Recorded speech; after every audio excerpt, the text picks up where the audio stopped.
Hello students, मैं अंकुर बबेले आप सभी का स्वागत करता हूं मैग्नेट ब्रेन्स हिंदी पर। मैग्नेट ब्रेन्स हिंदी एक ऐसा प्लेटफॉर्म है जो हिंदी माध्यम की कक्षा 6 से लेकर कक्षा 12वीं तक का संपूर्ण पाठ्यक्रम बिल्कुल निःशुल्क में उपलब्ध करा रहा है। मैग्नेट ब्रेन्स मतलब है फ्री एजुकेशन। आपको यहां पर किसी प्रकार का कोई पेमेंट नहीं करना होता है। यहां पर आपको सभी वीडियोस उपलब्ध कराए जाते हैं बिल्कुल निःशुल्क में, वो भी क्वालिटी कंटेंट और क्वालिटी टीचर्स के साथ। चलिए स्टार्ट करते हैं कि हम इस वीडियो से क्या पढ़ने वाले हैं। तो हमारा आज का ये वीडियो होने वाला है, हम कक्षा 9वीं के इतिहास का चैप्टर नंबर 3 पढ़ रहे हैं, जिसमें हमारे चैप्टर का नाम है नात्सीवाद और हिटलर का उदय। इसमें हमारा आज का वीडियो होने वाला है मंदी के साल, है ना, कि कैसे जो डिप्रेशन का समय आएगा, कैसे आपके मंदी का जो समय आएगा वो कैसा समय था, वो हम यहां पर देखने वाले हैं। चलिए स्टार्ट करते हैं कि मंदी का साल क्या है। तो सबसे पहले तो आप ये समझ लीजिए कि मंदी क्या कहलाती है ना। मंदी क्या कहलाती है, हम इसके बारे में सबसे पहले जान चुके थे। मंदी क्या कहलाती है, दो चीजें हैं आपके पास, एक कहलाती है मंदी और एक कहलाती है महंगाई, है ना। एक गाना भी सुना होगा आपने, महंगाई डायन खाए जात है, सखी सैया तो बहुत ही कमाऊत है ना। तो दो चीजें आपने सुनी होंगी, मंदी और महंगाई। क्या इनमें से कौन सी अच्छी है और कौन सी बुरी है ना। आप बताइएगा जरूर कि कौन सी अच्छी है और कौन सी बुरी है। ना तो मंदी बहुत ज्यादा मात्रा में, ना तो मंदी अच्छी होती है, और बहुत ज्यादा मात्रा में ना तो महंगाई अच्छी होती है। महंगाई में क्या होता है, महंगाई में चीजों के दाम बढ़ जाते हैं। क्या हो जाता है यहां पर, चीजों के दाम बढ़ जाते हैं। आप कोई भी वस्तु खरीदते हैं, उनके दाम बहुत बढ़ जाते हैं।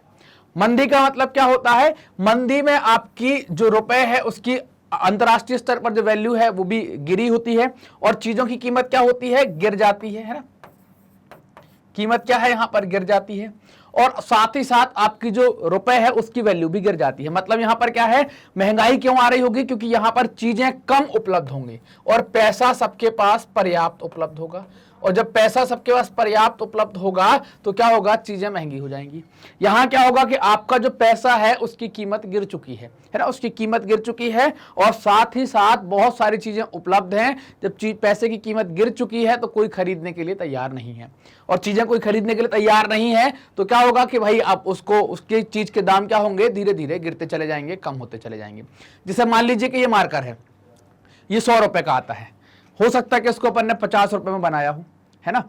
लेकिन अब इतने मार्कर बाजार में आ गए, खरीदने वाला कोई है नहीं, या हो सकता है कि उन लोगों के पास जो पैसा है, हम ये मान लेते हैं कि खरीदने वाला कोई नहीं है, कम है, तो हमको लगेगा कि यार ये 80 में ही बिक जाए। हमने 6 महीने इंतजार किया तो हमने इसके रेट गिरा दिए, 80 कर दिए, फिर 50 कर दिए, फिर हमने क्या कर दिया कि यार 30 में ही बिक जाए, फिर 20 में ही बिक जाए, फिर नुकसान में ही देने को तैयार है। जब आप ऐसा बिकना स्टार्ट हो जाएगा, नुकसान में ही जानी चीजें तैयार हो जाएंगी, या नुकसान में बेचने के लिए आप तैयार हो जाएंगे, तो फिर क्या आप बनाएंगे इसको, नहीं बनाएंगे। तो कारखाने क्या होंगे, बंद होंगे।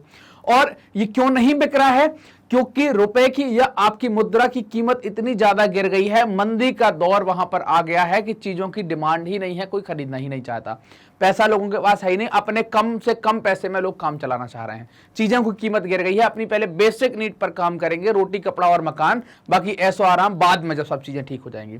तो मंदी मतलब समझ गए ना कि चीजों की कीमतें गिर जाना बहुत ज्यादा, और महंगाई का मतलब चीजों की कीमतें बहुत ज्यादा बढ़ जाना।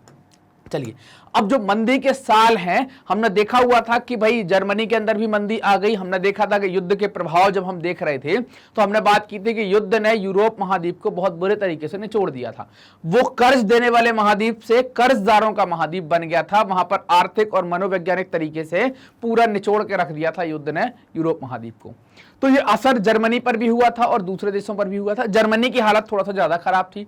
हमने देखा था कि अमेरिका ने अपनी एक योजना बनाई थी, डाफ्ट योजना, जिसके तहत वो क्या कर रहा था कि जर्मनी को दोबारा से खड़ा करने के लिए, वहां की मंदी को खत्म करने के लिए दोबारा से शर्तें तय करेगा। किसकी शर्तें, वो जो संधि हुई थी उस संधि की शर्तें दोबारा से तय करेगा, ताकि क्या हो, जर्मनी दोबारा से खड़ा हो सके।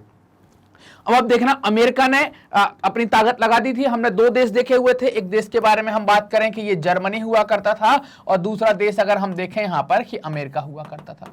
अमेरिका मतलब ये, हम अमेरिका जब भी लिख रहे हैं ना तो इसका मतलब क्या है, हम यूएसए वाले अमेरिका के बारे में बात कर रहे हैं ना। किस अमेरिका के बारे में बात कर रहे हैं, यूएसए वाले के में। तो आपको यह पता था कि भाई अमेरिका ने क्या किया था कि इसके लिए कुछ प्लान तैयार करने की कोशिश की थी जर्मनी के लिए, कि हम यहां पर इसमें कुछ इन्वेस्टमेंट करेंगे ताकि जर्मनी की जो हालत खराब है क्या हो, इसकी हालत में सुधार आ जाए, इसकी हालत अच्छी हो जाए। और जो इसके लिए क्या किया गया था, उसने एक योजना बनाई थी, इसको हम क्या कहते हैं, डाप्स योजना के नाम से जानते हैं। ये योजना उसके द्वारा बनाई गई थी। तो अब ये योजना के तहत कर क्या रहे थे कि भाई कुछ कर्जा दिया जा रहा था, कुछ और कर रहे ताकि जर्मनी थोड़ा सा धीरे धीरे सेटल होने लगे, अपने उद्योग वगैरह चलाने लगे। तो ये अमेरिका ने ऐसी कोशिश की थी। तो जर्मनी में अमेरिका की कोशिश के थ्रू या अमेरिका के सहयोग के कारण जर्मनी में क्या होगी, स्थिरता आना स्टार्ट होगी। मतलब मार्केट जो वॉलेटाइल था, मार्केट में बहुत अस्थिरता थी कि कभी महंगा हो जाए, कभी मद्दा हो जाए, एकदम मंदी आ जाए। इन सब चीजों में अमेरिका ने पैसा इन्वेस्ट किया, उनके उद्योगों में पैसा इन्वेस्ट किया। तो क्या होगा, अब जर्मनी के अंदर थोड़ी सी स्टेबिलिटी आने लगी, मार्केट स्थिर होना स्टार्ट हो गया। 1924 से 1928 तक का जो जर्मनी है, ये 4 साल आप जर्मनी के देखेंगे तो यहां पर आप पाएंगे कि जर्मनी में क्या है, स्थिरता आ जाती है, जर्मनी स्थिर होना स्टार्ट हो जाता है। क्लियर। अब जो स्थिरता है, इस स्थिरता के बारे में कहा जाता है कि ये स्थिरता रेत के ढेर पर, इस ढेर के ऊपर जर्मनी की स्थिरता टिकी हुई थी, क्योंकि अब धीरे से रेत क्या है, खिसकने वाली है, रेत आपकी कहीं और चली जाएगी तो जर्मनी को नुकसान होने वाला है। ऐसा क्यों कहा गया था कि भाई जर्मनी जो है वो रेत के ढेर पर क्यों बैठा है, या जर्मनी की जो आर्थिक स्थिरता है वो रेत के ढेर पर क्यों है? क्योंकि आप ये मानिए कि आप जैसे मान लीजिए कि आपको मैंने अपने कंधों पर उठाकर बैठा है, खड़ा किया है, तो आपकी ऊंचाई बढ़ गई, आप दुनिया भर देख पा रहे हैं, लेकिन आप किसके ऊपर टिके हैं, मेरे ऊपर। अगर मेरे पैरों में दर्द हो जाए या मुझे चोट लग जाए या अचानक से मैं गिर जाऊं तो मेरे गिरने से आप गिरेंगे कि नहीं गिरेंगे, या आप हवा में लटके रहेंगे हनुमान जी की तरह, बोले हम तो जय पवन पुत्र जय श्री राम हवा में तैरते रहेंगे? ऐसा तो होगा नहीं। तो जैसे ही मैं गिरूंगा, आप मेरे साथ आप क्या होंगे, आप भी गिर जाएंगे। तो आपने देखा कि जो जर्मनी है ना, जो जर्मनी है वो किससे टिका हुआ है, यूएसए से टिका हुआ है, इसकी दम से ही जर्मनी चल रहा है। और अगर ये गिरेगा तो फिर ये भी स्वाभाविक सा है कि ये गिरेगा। अच्छा, आप एक बात और बताइए, आप मेरे कंधे पर बैठे हैं और मैं गिरूंगा तो चोट किसको ज्यादा लगेगी? अगर मैं गिरा और आप मेरे कंधे पर बैठे हुए हैं तो चोट किसको ज्यादा लगेगी, ये सोचिएगा आप। चोट लगेगी जो ऊपर है, क्योंकि वो ज्यादा ऊंचाई से गिरेगा, उसको ज्यादा लगने की संभावना होगी, वो ज्यादा, उसको चोट ज्यादा लगेगी, उसको नुकसान ज्यादा हो सकता है। तो आप देखेंगे जैसे ही अमेरिका को नुकसान हुआ, अमेरिका गिरा और चोट किसको लगेगी, चोट जर्मनी को लगना स्टार्ट हो जाएगी, जर्मनी चोटिल होना स्टार्ट हो जाएगा, या इसकी जो आर्थिक गतिविधियां हैं वो प्रभावित होंगी। देखना क्या था कि जर्मन में जो निवेश था, जर्मन निवेश और औद्योगिक गतिविधियां किस पर टिकी हुई थी, जर्मनी के अंदर जो पैसा लगा था बाहर से और वहां के उद्योगों में जो गतिविधियां हो रही थी, वो सब कुछ निर्भर था अमेरिका से लिए गए अल्पकालिक कर्जे के ऊपर। अमेरिका ने कुछ कर्जा दिया था, अमेरिका ने कुछ इन्वेस्ट किया था, और उससे जो कर्जा दिया था उसी के कर्जे से आप अपने देश को चला पा रहे थे, आपके देश की गाड़ी चल पा रही थी, आपका देश आगे बढ़ पा रहा था। लेकिन अब जैसे मान लीजिए कि मेरे पास पैसा है तब तो मैं दे पा रहा हूं, लेकिन अगर मेरा ही पैसा खत्म हो जाएगा तो मैं दे पाऊंगा क्या कर्जा? नहीं दे पाऊंगा। तो अमेरिका के साथ भी क्या होगा कि अमेरिका की हालत भी खराब होने वाली है, तो अमेरिका खर्चा देना बंद कर देगा, जैसे ही बंद करेगा तो रेत का ढेर क्या है, खिसकना स्टार्ट हो जाएगा। तो जर्मनी में स्थिरता से फिर क्या आ जाएगी, अस्थिरता आ जाएगी। इसी कारण से कहा गया है कि 1924 से लेकर 28 तक जर्मनी में स्थिरता का दौर था, लेकिन वो स्थिरता रेत के ढेर पर टिकी थी। और ये रेत का ढेर क्या है, ये रेत का ढेर है अमेरिका से मिलने वाली सुविधा या अमेरिका से मिलने वाला अल्पकालिक कर्जा, जो कभी भी बंद हो जाएगा तो रेत का ढेर कभी भी फिसलना स्टार्ट हो जाएगा। क्लियर ये बात कि भाई रेत का ढेर हमने क्यों कहा था? चलिए अब देखना हुआ क्या, अमेरिका कैसे गिरेगा, कि इसको रेत का ढेर क्यों कह रहे हैं, और अमेरिका कैसे अपने आप कैसे जो पैसा दे रहा था, कर्जा दे रहा था, वो क्यों बंद कर देगा। अमेरिका में 1929 की घटना है। अमेरिका का एक 1929 में क्या होगा, अमेरिका का एक शेयर मार्केट है जिसको कहते हैं वॉल स्ट्रीट एक्सचेंज, है ना, ये दुनिया का सबसे बड़े शेयर मार्केटों में से एक है। शेयर मार्केट आपने देखा होगा, आप सभी लोग जानते होंगे, जैसे भारत का देखा होगा आपने बीएसई, एनएसई, ऐसे ही अमेरिका का भी है जिसको हम वॉल स्ट्रीट एक्सचेंज कहते हैं, दुनिया के सबसे बड़े शेयर मार्केटों में से एक है। 1929 में होता क्या है कि ये शेयर मार्केट अचानक से धराशायी हो जाता है। एकदम से गिरने का मतलब क्या है, मार्केट में इंडेक्स होता है, आपने दो प्रकार के निशान देखे होंगे, आप कभी भी टीवी देखते होंगे तो दो प्रकार के निशान देखते होंगे। एक तो ऐसा एरो देखा होगा आपने कि मार्केट क्या है इस तरीके से चढ़ रहा है, और एक एरो देखा होगा आपने ऐसे कि मार्केट इस तरीके से गिर रहा है, आपने ये देखे होंगे। जब ऐसा जा रहा है तो इसका मतलब क्या है, ये प्रोग्रेस हो रही है, मार्केट बढ़ रहा है, मतलब बाजार में पैसा है। और ऐसा आ रहा है इसका मतलब क्या है, गिर रहा है, मतलब पैसे की कमी आने वाली है। ये जो नीचे की तरफ है ये मंदी को सूचित करता है ना। तो अब क्या होगा कि भाई अमेरिका का शेयर मार्केट एकदम से गिरा, ये खबर फैल गई कि भाई बहुत कुछ गड़बड़ होने वाला है या जो भी था, लोगों ने क्या किया कि एकदम से मार्केट गिरा। कैसे गिरा? और जैसे ही मार्केट गिरेगा तो आप मान लो मेरा पैसा पूरा बर्बाद हो गया या मैं बर्बादी कगार पे आ गया, तो मैं कर्जा बांटते रहूंगा क्या? नहीं बांटूंगा। तो अमेरिका जब बर्बादी कगार पर आ गया या अमेरिका को जब नुकसान लगने लगा, तो अमेरिका ने जर्मनी की मदद क्या कर दी? जर्मनी को जो मदद दी जा रही थी, जो कर्जे के रूप में मदद दी जा रही थी, मदद क्या कर दी? बंद कर दी गई। अब क्या हुआ? जो वॉल स्ट्रीट एक्सचेंज गिरा या अमेरिका में मंदी का दौर एकदम से आ गया, अमेरिका की जो अर्थव्यवस्था है वो धराशायी होने की स्थिति पर आ गई, तो उसका क्या प्रभाव होगा, है ना? तो ये क्यों हो रहा था कि ये मार्केट क्यों गिर रहा था? तो इससे आप देखेंगे कि भाई मार्केट गिरने के पीछे कारण क्या था। हमने बार बार बात की कि भाई गिरावट की आशंका थी, कीमतें गिर सकती हैं। जैसे मान लीजिए कि मैंने कोई चीज खरीदी है, मेरे पास 100 मार्कर है, ये मार्कर का ही उदाहरण लेता हूं फिर से, 100 मार्कर है और मुझे लग रहा है कि यार ये अगले 10-15 दिन के अंदर ये हो सकता है 50 रुपए का बिके। तो अगर मुझे कोई 80 में मुझे ये पूरा लग रहा है कि ये 50 का बिकेगा 4-5 दिन बाद, 10 दिन बाद, लेकिन अगर मुझे आज कोई 80 रुपए में खरीदने को तैयार है तो बेचूंगा कि नहीं बेचूंगा? तो मैं बेचूंगा। तो जब हमको ये डर लगने लगेगा कि चीज की कीमत गिरेगी, इससे अच्छा क्या है, इसको रोकने की जगह क्या है, बेचकर अपना पैसा खड़ा कर लो। तो लोगों के दिमाग में क्या डर आ गया? चीजों की कीमतों के गिरने का डर आ जाता है। इस डर के कारण लोग क्या होते हैं? शेयर बाजार या शेयर अपना क्या है, शेयर बाजार में शेयर बेचना स्टार्ट कर देते हैं। जो भी उन्हें अलग अलग कंपनियों के शेयर खरीदे हुए थे वो बेचना स्टार्ट कर देते हैं। 24 अक्टूबर 1929 के दिन आप देखेंगे कि एक ही दिन में उस टाइम पर 1.3 करोड़ शेयर बेचे गए। ये काफी पुरानी बात की जा रही है, जब शेयर बाजार इतना पॉपुलर नहीं हुआ करता। जैसे भारत में अभी धीरे धीरे हो रहा है, भारत में सभी लोग शेयर बाजार के बारे में आज से 10 साल पहले तक नहीं जानते थे। तो 1.3 करोड़ शेयर क्या कर दिए गए? बेच दिए गए। तो ये एक दिन में बेचे गए सर्वाधिक शेयर हुआ करते थे उस समय। इससे क्या हुआ? ये क्या दिखाता है कि भाई मंदी आ गई है और क्या हो जाएगा? इसके साथ ही महामंदी का दौर स्टार्ट हो जाएगा, महामंदी का संकट यहां पर आ जाएगा। ये फोटो आप देख रहे हैं, ये अमेरिका की ही फोटो है ना, ये वॉल स्ट्रीट की ही फोटो है। वहां पर आप देख रहे होंगे कि उनका शेयर मार्केट है। अब क्या होगा? जैसे ही ये शेयर बिके एक दिन में 1.3 करोड़ के आसपास जो शेयर बिकते 1.3 करोड़, ये क्या सूचित करते हैं कि अमेरिका में क्या आने वाली है? मंदी का दौर आने वाला है, अमेरिका मंदी की तरफ जाने वाला है। तो अब क्या होगा? आर्थिक महामंदी की शुरुआत होगी। ये बहुत बड़ी मंदी आएगी, इसी कारण से इसको क्या कहते हैं? महामंदी या ग्रेट डिप्रेशन कहा जाता है इसको, द ग्रेट डिप्रेशन भी कहलाती है। ये महामंदी का टाइम आप देखेंगे तो ये 3-4 साल रहेगी।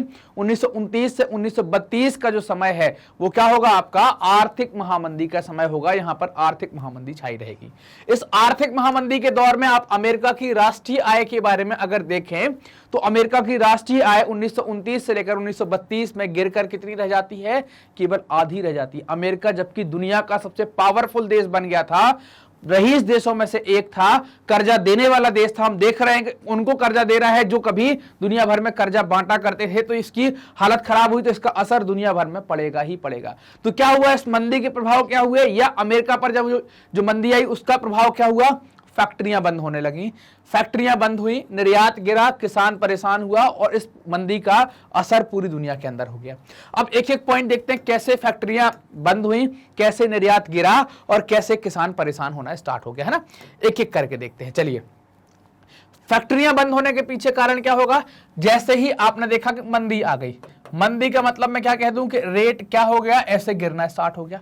मतलब कोई चीज अभी 10 रुपए की बिक रही थी, आपको ये लग रहा है कि अब अगर आज आप बेचने में सफल नहीं रहे तो कल इसकी कीमत 8 रुपए हो जाएगी, अगर कल नहीं रहे तो परसों नरसों 6 रुपए हो जाएगी, अगर आप और नहीं बेच पाए तो ये 3 रुपए का बिकेगा, फिर ये 2 रुपए का बिकेगा, ऐसी कीमत गिरेगी। हो सकता है कि इसमें आप सिर्फ 1 रुपए प्रॉफिट कमा रहे हो, 9 रुपए में चीज बनती हो और 10 में आप बेच रहे हो, लेकिन बाजार आपके पास चीजें ज्यादा हैं, लोग खरीदने को तैयार नहीं है, तो आप सोच रहे हैं नुकसान में ही सही और नुकसान में ही सही और नुकसान में ही सही। तो अब जब धीरे धीरे मंदी आएगी, आपको आपकी वस्तु की कीमत उतनी नहीं मिलेगी जितनी बनाने में लग रही है, तो क्या आप फैक्ट्री में बनाएंगे?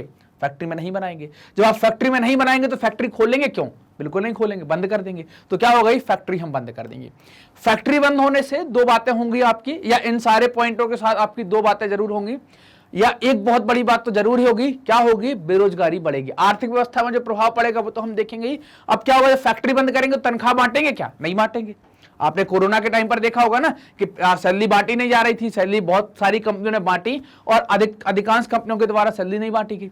तो जब सैलरी नहीं दी जाएगी, तनख्वाह नहीं दी जाएगी, तो व्यक्ति क्या हो जाएगा, उसको बेरोजगार कहेंगे। तो क्या बढ़ेगी, बेरोजगारी बढ़ेगी। तो फैक्ट्री बंद होने वाला कॉन्सेप्ट समझ में आ गया।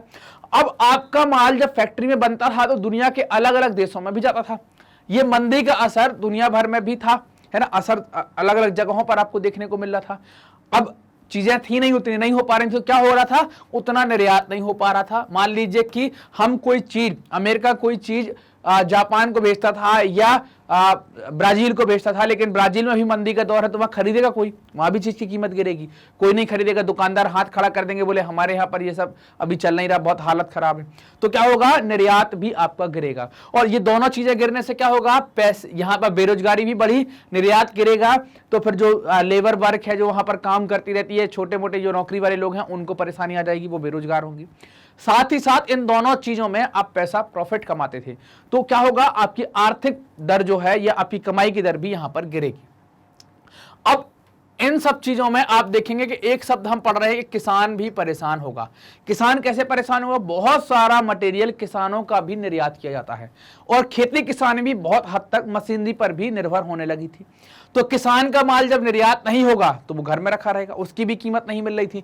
कीमत नहीं मिलने के कारण किसान क्या होने लगा, परेशान होने लगा, किसान को बहुत समस्याएं होने लगी, है ना, कि किसान क्या करे भाई, हमने इतना गेहूं उगा लिया है, जितनी हमने खेत पे मेहनत की है, लागत लगाई, उतना मिल नहीं रहा है। तो किसान भी इस चीज को लेकर परेशान था और इस मंदी का असर पूरी दुनिया भर में देखने को मिल रहा था। ये अमेरिका के अंदर जो आर्थिक महामंदी की शुरुआत होती है, उसके प्रभाव आप यहां पर देख पा रहे होंगे।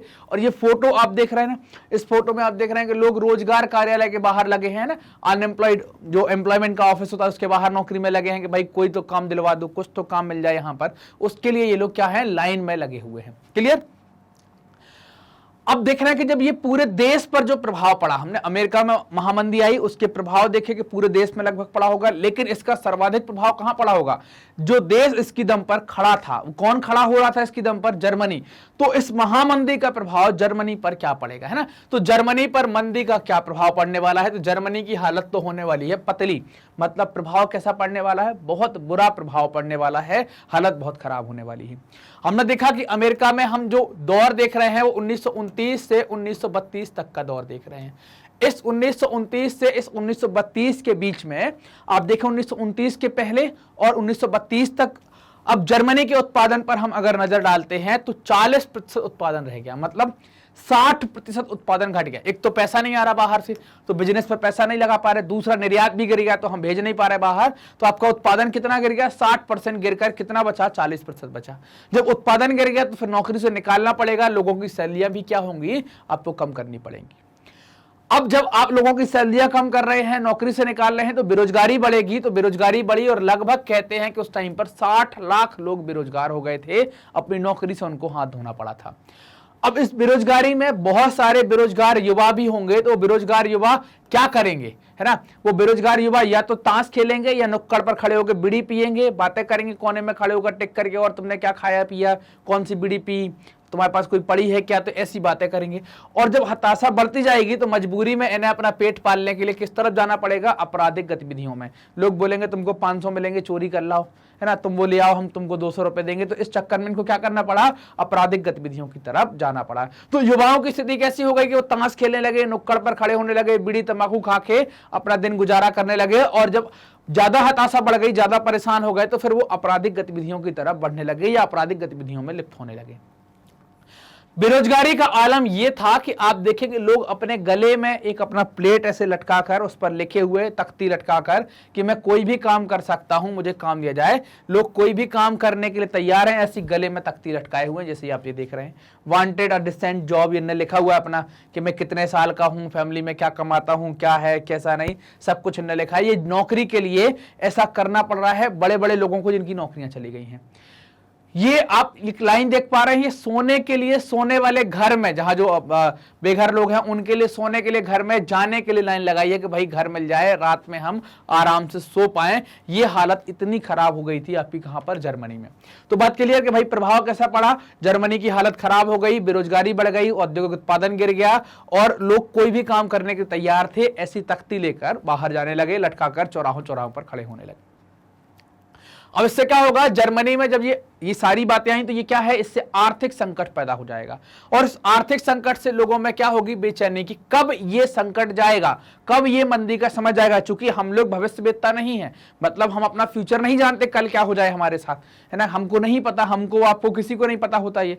तो इनके मन में बेचैनी थी कि भाई अब क्या होगा, भविष्य कैसा होगा, बच्चे कैसे पलेंगे, कैसे पढ़ेंगे, क्या करेंगे हम, क्या नहीं करेंगे। तो इनके मन में क्या था, बेचैनी का भाव ज्यादा था, डर का माहौल बना हुआ था, है ना। और लगातार क्या हो रहा था, ये बेचैनी का माहौल कैसे था, आर्थिक संकट कैसे उत्पन्न हुआ था। तो हमने देखा कि भाई वहां पर मंदी का दौर आ गया था। तो इसमें क्या हो रहा था, मुद्रा का अवमूल्यन हो रहा था। मतलब पैसे की या वहां की मुद्रा की कीमत क्या है, लगातार कुछ इस तरीके से गिरती चली जा रही थी, नीचे की तरफ आ रही थी। ठीक, तो मुद्रा की कीमत गिरती जा रही थी। और ये मुद्रा की कीमत गिरते जाने से किसके ऊपर ज्यादा असर आया, तो मुद्रा की कीमत गिरने से वेतनभोगी जो मध्यम वर्ग का है, उनकी बचत क्या है, सिकुड़ती जा रही थी। मान लीजिए कि अभी वो 1000 रुपए महीने की बचत कर रहे थे, सैलरी कट हो गई तो वो 200 की बचत पर आ गए, या नौकरी चली गई तो जो बचत है उससे ही उनको काम चलाना पड़ रहा है। तो बचत क्या हो गई, बचत का आकार धीरे धीरे छोटा होने लगा। अब वो हर महीने उतनी सेविंग या उतनी बचत नहीं कर पा रहे थे। कारोबार ठप होने लगे, छोटे व्यवसायी, खुदरा व्यापारी, स्वरोजगार में लगे लोगों की भी हालत खराब होने लगी। सभी के अंदर क्या था, डर का माहौल था। सभी ऐसा फील कर रहे थे कि यार क्या होगा, कैसे करेंगे, कैसे चलेगा काम, है ना। तो ये सब चीजें सोच रहे थे। और वहां की मुद्रा की कीमत क्या है, लगातार गिरते जा रही थी। इसी को क्या कहते हैं आप, अवमूल्यन कहते हैं। क्या कहते हैं, अवमूल्यन कहते हैं। ये रुपए का साइन हमने इसलिए बनाया है क्योंकि ये हमारी करेंसी है। हर एक देश की मुद्रा का चिन्ह अलग होता है। तो आप, हम यूरोप के बारे में बात कर रहे हैं तो हम डॉलर का चिन्ह भी ले सकते हैं यहाँ पर, है ना। मेन मकसद क्या है, आपको ये दिखाना कि नीचे की तरफ गिरेगा तो वही क्या कहलाएगा, आपका मुद्रा का अवमूल्यन कहलाएगा।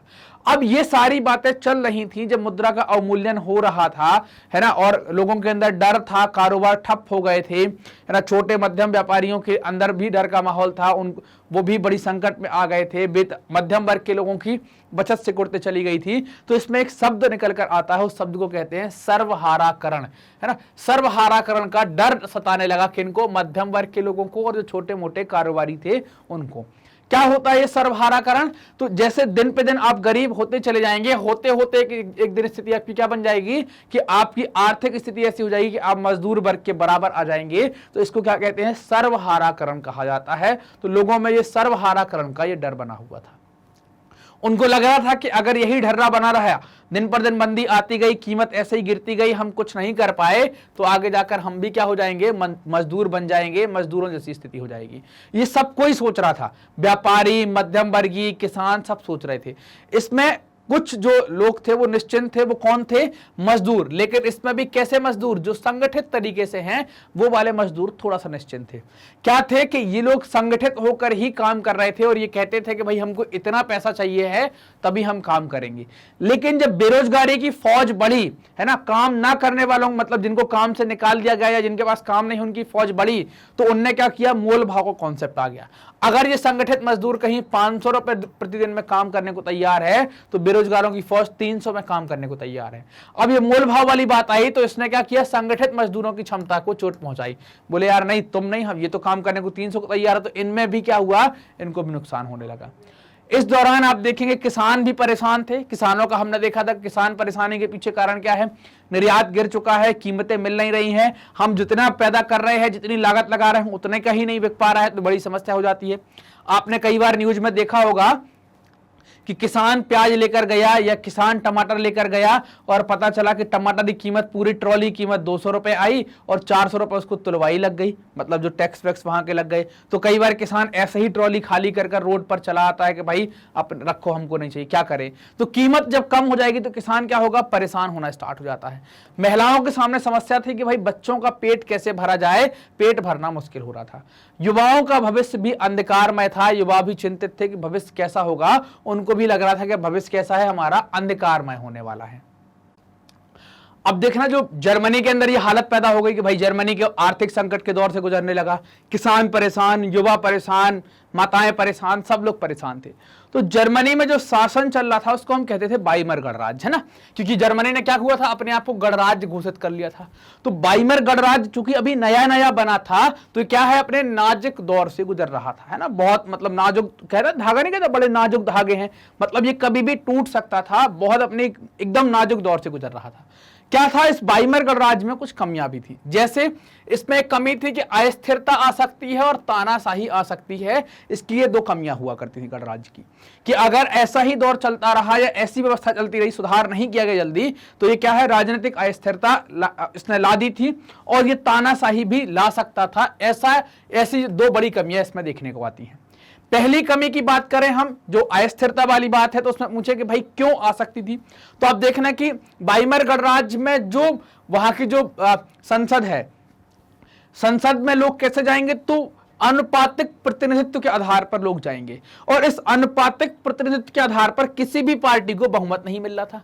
जब किसी भी पार्टी को बहुमत नहीं मिलेगा तो उनको क्या करना पड़ेगा, बार बार गठबंधन बनाना पड़ेगा। और वो सरकार क्या कहलाएगी, उस सरकार को कहते हैं हम गठबंधन की सरकार, है ना, गठबंधन की सरकार,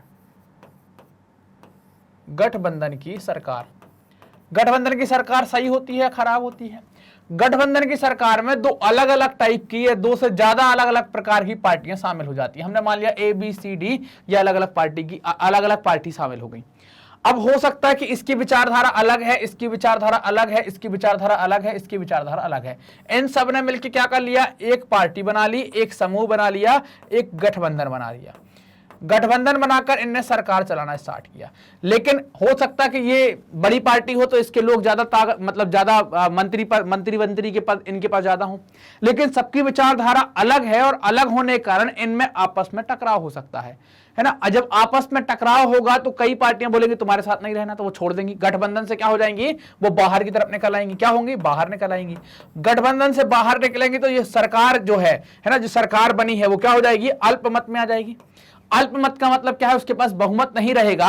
बहुमत नहीं रहेगा तो सरकार चलेगी, गिर जाएगी। सरकार गिर जाएगी तो सरकार को चलने के लिए बहुमत होना जरूरी है, और हमेशा बहुमत रह नहीं पाएगा। तो एक कारण ये हमें समझ में आ गया कि अनुपातिक प्रतिनिधित्व, जिसके कारण से उस टाइम पर जर्मनी में किसी भी पार्टी को बहुमत नहीं मिल रहा था। बहुमत ना मिलने के कारण गठबंधन की सरकार बन रही थी, और ये गठबंधन की सरकार क्या कर रही थी, बार बार गिर जाती थी। इससे राजनीतिक अस्थिरता पैदा होती थी। अभी हम आगे देखेंगे कैसे राजनीतिक अस्थिरता पैदा होती है। दूसरी समस्या क्या है, दूसरी समस्या है अनुच्छेद 48। बाइमर गणराज्य का जो संविधान लिखा गया, उस संविधान का अनुच्छेद 48 ये कहता है, ये राष्ट्रपति को कुछ अधिकार देता है। कैसे अधिकार देता है, राष्ट्रपति को एक अध्यादेश जारी करने का अधिकार देता है। दूसरा, नागरिकों के अधिकार को रद्द करने का अधिकार देता है। और तीसरा, आपातकाल लागू करने का अधिकार देता है। राष्ट्रपति इस अनुच्छेद 48 का उपयोग करके अध्यादेश ला सकता है। अध्यादेश का मतलब क्या है, कोई भी कानून बना सकता है अस्थायी तौर पर। जब संसद नहीं चलती है तब की व्यवस्था की जाती है, लेकिन अगर राष्ट्रपति ने इसका उपयोग किया तो अध्यादेश के द्वारा कानून बना देगा। प्रधानमंत्री और राष्ट्रपति मिलकर ऐसा कर सकते हैं। नागरिकों को जो मूल अधिकार दिए गए हैं उनको भी रोक लगाने या उनको भी रद्द करने का अधिकार राष्ट्रपति के पास है। या तो पूरा रद्द कर सकता है या उन पर कुछ रोक लगा सकता है। तीसरा, वो कभी भी देश में आपातकाल लागू कर सकता है। ये तीन बड़े अधिकार राष्ट्रपति को दे दिए गए, और ये तीनों ऐसे अधिकार हैं कि आपातकाल लगा दिया तो पूरी पावर राष्ट्रपति के पास, सरकार चल ही नहीं पाएगी। नागरिकों के अधिकार खत्म कर देना, कोई भी विवादित कानून अध्यादेश के माध्यम से पारित कर देना। तो इनसे क्या होगा, ये सारे जो कारण है ना, ये तीनों अधिकार जो इनको अनुच्छेद 48 में मिले हैं, ये तानाशाही तरफ इंगित करते हैं कि इनसे तानाशाही स्थापित हो सकती है। देखना, आप देखेंगे इसकी जो संसदीय व्यवस्था है उसमें क्या हुआ, लोगों के अंदर विश्वास कम होने लगा। क्यों होने लगा, क्योंकि हमने दो समस्याएं देखी हैं। एक तो क्या समस्या देखी हुई थी, एक समस्या देखी थी अस्थिरता की, है ना, अस्थिरता की, और दूसरी समस्या हमने देखी थी तानाशाही की। ये दो समस्याएं याद है कि नहीं, अभी अभी देखी है। अस्थिरता, राजनीतिक अस्थिरता की बात कर रहे हैं, तानाशाही अनुच्छेद 48 के तहत राष्ट्रपति और प्रधानमंत्री के पास पावर चला जाना, खास तौर से राष्ट्रपति के पास पावर चला जाना, और इसको ही हम क्या कहते हैं, इससे क्या होगा, उसके बाद तीन अधिकार मिल जाएंगे, तानाशाही भरी स्थिति हो जाएगी। आप देखिए, बाइमर गणराज्य ने 20 बार मंत्रिमंडल बनाए हैं, है ना, 20 मंत्रिमंडल बने। अगर एक सरकार भी बनती है ना, केवल एक सरकार भी बनती तो अमूमन 5 साल चलनी चाहिए, लगभग 100 साल के बराबर तो होना चाहिए। लेकिन बहुत छोटे कार्यकाल में 20 सरकारें बदल गई। हर एक सरकार का अगर औसत आप देखें, है ना, औसत, तो एक साल से कम रहा है 239 दिन। 239 डेज के अंदर ही क्या हो गया कि भाई वो सरकार गिर जाती है, नई सरकार बन जाती है, नया मंत्रिमंडल बन जाता है। और जो भी मंत्रिमंडल बना, ये 20 के 20 मंत्रिमंडल बने, इन 20 मंत्रिमंडलों के द्वारा अनुच्छेद 48 का जमकर प्रयोग किया गया। जितना वो कर सकते थे उतना प्रयोग इनके द्वारा किया गया। इसी कारण से है ना, इन्हीं दो बातों के कारण लोगों में क्या होने लगा, लोकतांत्रिक संसदीय व्यवस्था है इस पर विश्वास कम होने लगा। और जर्मनी के लोग दुखी तो पहले से ही थे, उनको लगता था कि बदला लिया जाए, और ये सारी व्यवस्था ने किसके लिए रास्ता साफ किया हुआ था, हिटलर के लिए रास्ता साफ हुआ, और हिटलर आगे जाकर गद्दी पर बैठ जाएगा। क्लियर ये बात यहां तक की? मैग्नेट ब्रेन्स ने आपकी सुविधा के लिए अपनी एक वेबसाइट डेवलप की है और अपना एक एप्लीकेशन भी डेवलप किया है। एप्लीकेशन को आप प्ले स्टोर से जाकर डाउनलोड कर सकते हैं। वेबसाइट का उपयोग करने के लिए गूगल पर टाइप कीजिए magnetbrains.com। जैसे ही आप टाइप करेंगे, पहले लिंक पर क्लिक करेंगे, आप वेबसाइट में एंटर कर जाएंगे। तो आप जैसे ही जाएंगे तो आपको दिखेगा भाई मैग्नेट ब्रेन्स का पेज खुल जाएगा। वहां पर आप क्या करें कि आपको मीडियम सेलेक्ट करना होगा। आपको सीबीएसई पढ़ना है, इंग्लिश मीडियम पढ़ना है, हिंदी मीडियम पढ़ना है, स्पोकन पढ़ना है, एनटीएससी पढ़ना है, ओलंपियाड पढ़ना है, जो भी आपको पढ़ना है सारे ऑप्शन आपके सामने होंगे। मान लीजिए कि आपने हिंदी मीडियम सेलेक्ट किया, उसके बाद आपके पास क्लास का ऑप्शन आ जाएगा। तो आपको क्लास सेलेक्ट करनी है कि आपको कौन सी क्लास के वीडियोस देखने हैं। मान लीजिए कि आप 9th क्लास के हैं तो आप 9th पर क्लिक करेंगे, और जैसे ही 9th पर क्लिक करेंगे आपको 9th क्लास के सभी सब्जेक्ट सामने दिख जाएंगे। अब इसमें क्या होगा कि आपको जो भी सब्जेक्ट देखना है, सब्जेक्ट देखेंगे तो उस पर जो भी सब्जेक्ट देखना है वहां पर आप क्या करें, वॉच नाउ पर क्लिक करेंगे, है ना। यहां पर आपकी सारी सब्जेक्ट सामने होंगे। तो जैसे ही हमने वॉच नाउ पर क्लिक किया तो क्या होता है, वॉच नाउ पर क्लिक करते ही आपके सामने एक प्लेलिस्ट खुल जाएगी। आप जैसे ही गए, आपने पहले चैप्टर पर यहां पर जैसे इसको टैप किया तो क्या होगा, पूरी लिस्ट खुल जाएगी। इसमें क्या है, परिचय है, फिर 18वीं सदी के उत्तरार्ध में फ्रांसीसी समाज, और ये सारी चीजें आपको हर एक चैप्टर क्या होगा, हर एक चैप्टर के पूरे सब टॉपिक्स आपको खुल जाएंगे। अब जो भी देखना है आपको, उस टॉपिक जो भी टॉपिक देखना है उसके सामने आप वॉच नाउ पर क्लिक करेंगे, और क्लिक करते क्या होगा, ऐसे वीडियो चल जाएगा। पूरा वीडियो देखने का आपको अगले वीडियो पर जाना है तो आप नेक्स्ट बटन का उपयोग करेंगे और अगले पर चले जाएंगे। आपको दोबारा से पूरी प्रक्रिया करने की जरूरत नहीं है। ये सारी व्यवस्था आपके लिए की गई है ताकि आप बहुत अच्छे तरीके से पढ़ सकें, व्यवस्थित तरीके से पढ़ सकें और अपना अध्ययन जारी रख सकें। मैग्नेट ब्रेन्स हिंदी माध्यम के विद्यार्थियों के लिए कक्षा 6 से लेकर कक्षा 12वीं तक का संपूर्ण पाठ्यक्रम बिल्कुल निःशुल्क में उपलब्ध करा रहा है। ये वीडियो प्राप्त करने के लिए आपको करना क्या है, आप मैग्नेट ब्रेन्स हिंदी को सब्सक्राइब करें, जो भी सेशंस होते हैं उनको लाइक करें और अपने दोस्तों में जरूर से शेयर करें। कमेंट कर हमें भी बताएं कि आपको वीडियोस कैसे लग रहे हैं। धन्यवाद।